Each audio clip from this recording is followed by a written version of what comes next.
Buenos días, bienvenidas y bienvenidos. Gracias por estar aquí. 20 de junio 2017, martes, día con informaciones importantes que le vamos a ir presentando a lo largo de esta mañana. Tenemos varios asuntos relevantes que comentar con ustedes, desde luego, y empezamos con esto, que es un recuento de lo más importante en las últimas horas. Gracias nuevamente por estar aquí.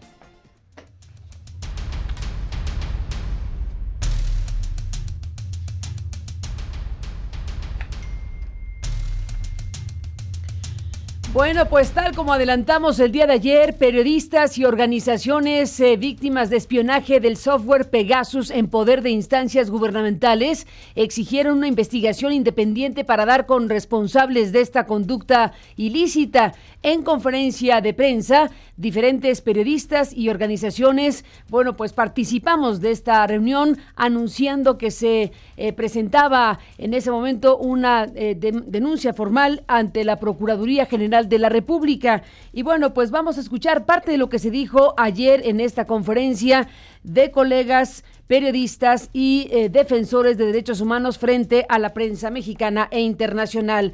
En esta conferencia de prensa, Salvador Camarena y Daniel Izárraga de Mexicanos contra la Corrupción y la Impunidad, Juan Pardinas del Instituto Mexicano de la Competitividad, Mario Patrón, director del Centro PRO, y representantes de las organizaciones que elaboraron este informe, con quienes hablamos el día de ayer, y vamos a retomar el hilo desde luego esta mañana. Pues escuchamos la voz de Daniel Izárraga, que dijo lo siguiente. Uno de los graves problemas de esto es que puedan dar con nuestras fuentes, es decir, no es solamente con nosotros. Sí, esto me parece gravísimo y me parece que el Estado se tiene que hacer responsable de lo que le pueda pasar a nuestras fuentes. El periodista Carlos Loret de Mola explicó en un video que envió para esta conferencia de prensa, que inicialmente declinó participar en la conferencia en cuestión, pero reconsideró y desde luego planteó que es una conducta grave, y así lo dijo en este video que envió para el efecto de comunicar su postura sobre el tema. Quiero agradecer mucho la invitación a este panel de denuncia. Debo confesar que inicialmente decliné esta invitación, quizá pensando que frente al clima de asesinatos de periodistas, pues sonaba cosa menor el asunto de unos espionajes. Me sentí un poco incómodo con eso.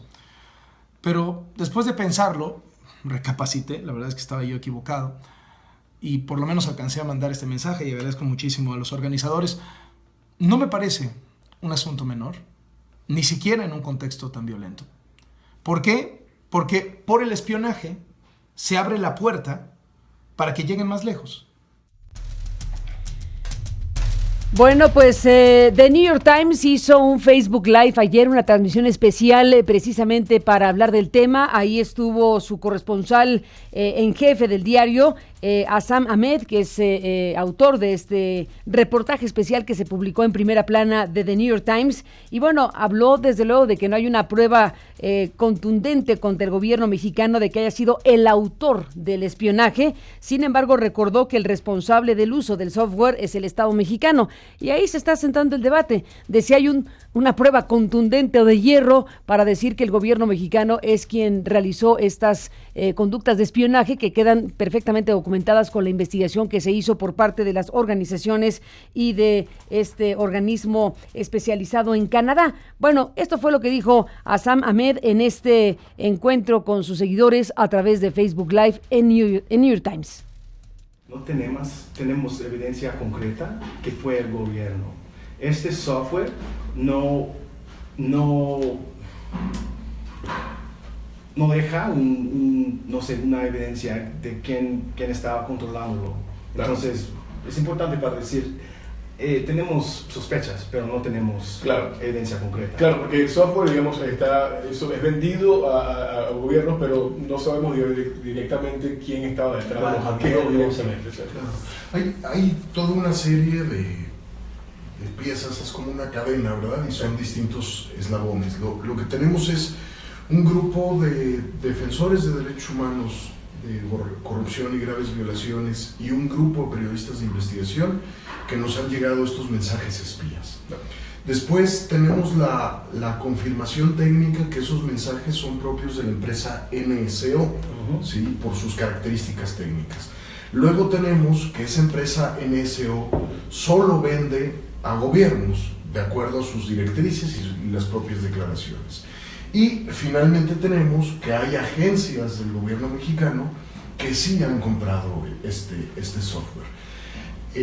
Es la suma, digamos, de todos estos eslabones que a nosotros hoy nos hacen demandar una investigación profunda, independiente, imparcial, y que se haga un ejercicio de rendición de cuentas. Estamos pidiendo que se transparenten los contratos, que se cree una comisión de alguna manera independiente para que pueda monitorear la investigación, ¿verdad? Porque la gran pregunta es si el gobierno tiene la capacidad de investigarse a sí mismo, ¿no? Y nuestra experiencia indica que no, ¿verdad? Por eso es que estamos pidiendo que haya una apertura, digamos que en un escenario mínimamente democrático, ¿verdad?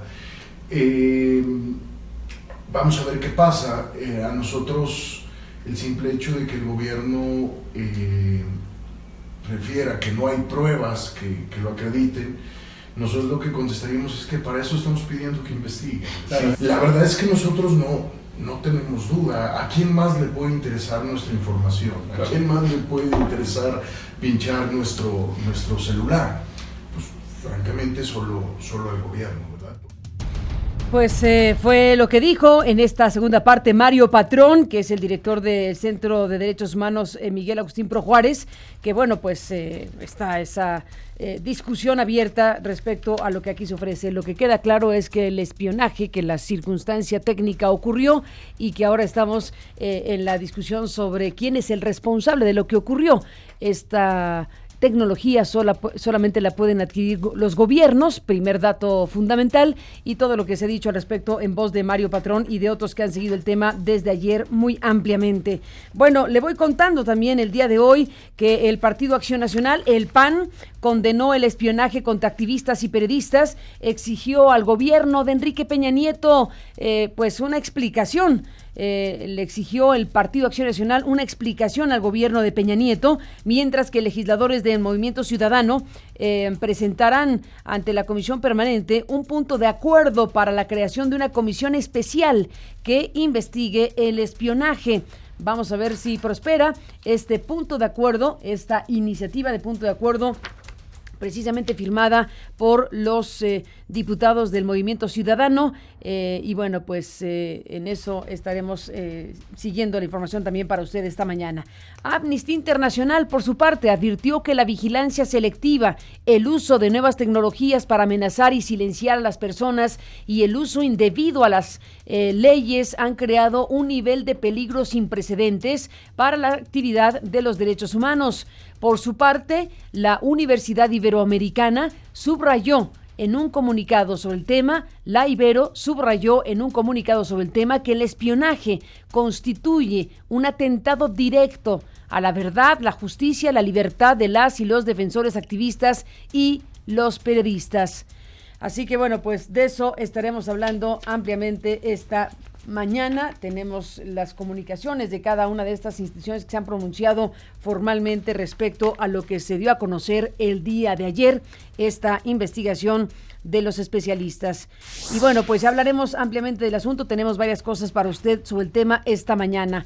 En otros asuntos informativos, le comentamos que elementos de la Agencia de Investigación Criminal de la PGR fueron emboscados en la zona de Tierra Caliente en Guerrero. 4 elementos murieron, 7 más resultaron heridos. Se reportó también la muerte de un civil que se presume era integrante de los tequileros, este grupo armado responsable del ataque, y todo esto ocurrido en la comunidad de La Gavia, municipio de San Miguel Totolapan.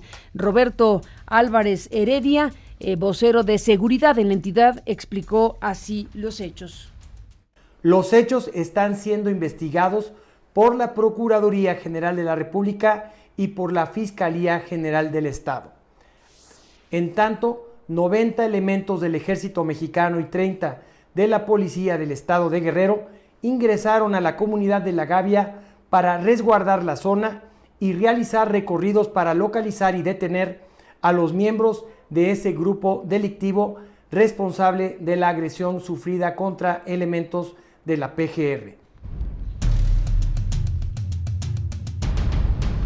La Fiscalía Especializada para la Atención de Delitos Electorales solicitó a un juez federal la detención del exgobernador de Chihuahua, César Duarte. Se le acusa de desvío de más de 10,000 millones de pesos de fondos públicos para financiar campañas del PRI. El secretario general de la OEA, Luis Almagro, admitió que en Coahuila se registraron irregularidades que se creyeron erradicadas, esto de acuerdo a lo que le relataron integrantes de la dirigencia nacional del Partido Acción Nacional. Nos pusieron en conocimiento de determinadas prácticas que nosotros estimábamos desterradas del sistema político y electoral, específicamente en ese estado, y los problemas que hay respecto a las elecciones en ese estado. Ese tema definitivamente tiene una instancia última, que es el Tribunal Federal Electoral, en el cual tenemos plena confianza de que va a actuar conforme a derecho. Bueno, pues eso fue lo que dijo Almagro, el secretario general de la Organización de Estados Americanos, cuando se le preguntó precisamente de este encuentro con los panistas.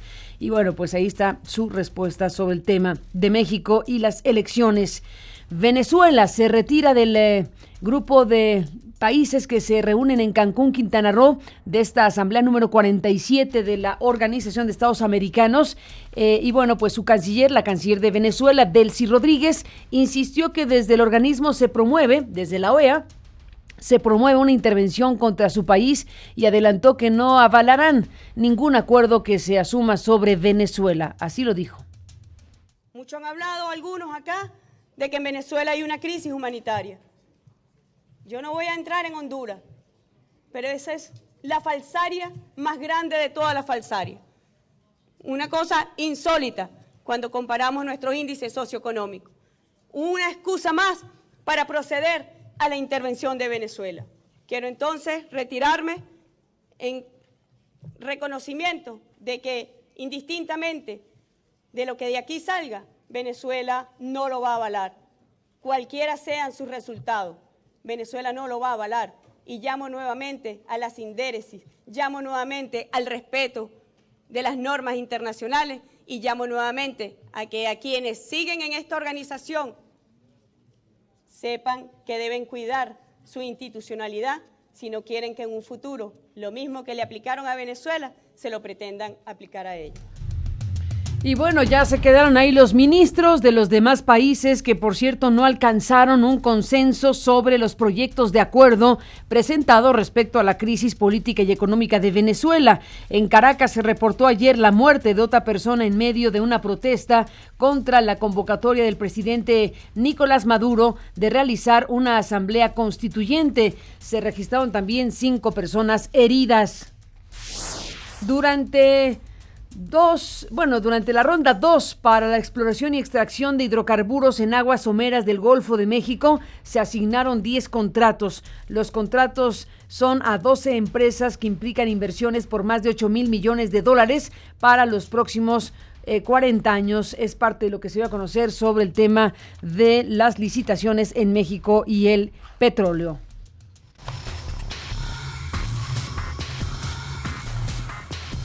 Eric Casas presenta Deportes.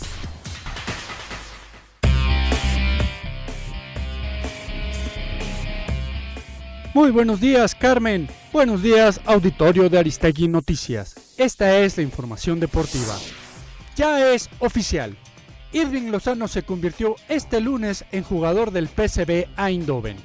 El seleccionado mexicano recibió permiso del técnico colombiano Juan Carlos Osorio para dejar la concentración del tricolor en Rusia y viajar a Holanda, con tal de firmar el contrato que lo liga al conjunto granjero hasta el verano del 2023. De esta manera, el canterano de los Tuzos del Pachuca coincidirá con Andrés Guardado, siempre y cuando el volante tapatío no emigre a la MLS de Estados Unidos para la próxima campaña. Jesús Martínez, presidente del club hidalguense, envió un mensaje de felicitación al Chucky Lozano justo antes de firmar los papeles con los que se cerró la operación calculada entre 15 y 24 millones de euros, que convierte al joven atacante de 21 años en el jugador mexicano más caro que migra al fútbol europeo. Mucha suerte para Irving Lozano en la Eredivisie. Y de Eindhoven a Sochi, donde este lunes llegó la selección mexicana de fútbol procedente de Kazán para medirse a Nueva Zelanda el miércoles como parte de la segunda fecha del Grupo A en la Copa Confederaciones 2017. Tras el empate en tiempo agregado frente a Portugal, la moral del tricolor está elevadísima, así como la confianza en lograr una victoria frente al representativo de Oceanía que les allana el camino a la siguiente ronda. Este martes, el grupo dirigido por Juan Carlos Osorio reconocerá la cancha del First Olympic Stadium, donde se espera la incorporación de Irving Lozano tras arreglar su situación contractual con el PSV Eindhoven. En esta misma sede, tuvo lugar la presentación de la selección de Alemania este lunes, que venció 3-2 a Australia, aunque con algunos sufrimientos debido a la juventud del plantel que presenta el técnico Joachim Löw. Los germanos son líderes del grupo B junto con Chile, ambos con 3 puntos, mientras que Camerún y Australia permanecen sin unidades. Finalizamos con la marchista Guadalupe González, medallista de plata en la prueba de 20 kilómetros de Río 2016, quien encabeza el equipo mexicano que participará en el Campeonato Mundial de Atletismo Londres 2017, a celebrarse del 5 al 13 de agosto.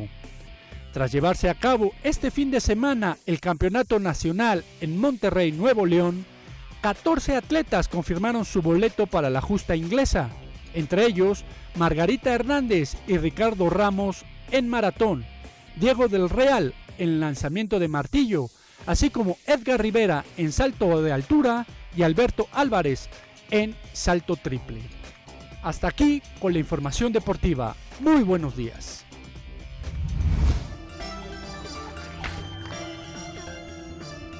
Gracias, Eric, gracias por la información y buenos días. Y bueno, pues en los temas internacionales ya le comenté, está la reunión de la Organización de Estados Americanos, que dimos algunos datos de lo que ha pasado en las últimas horas y seguimos de cerca sobre lo que está pasando en la región, en América, con estos temas.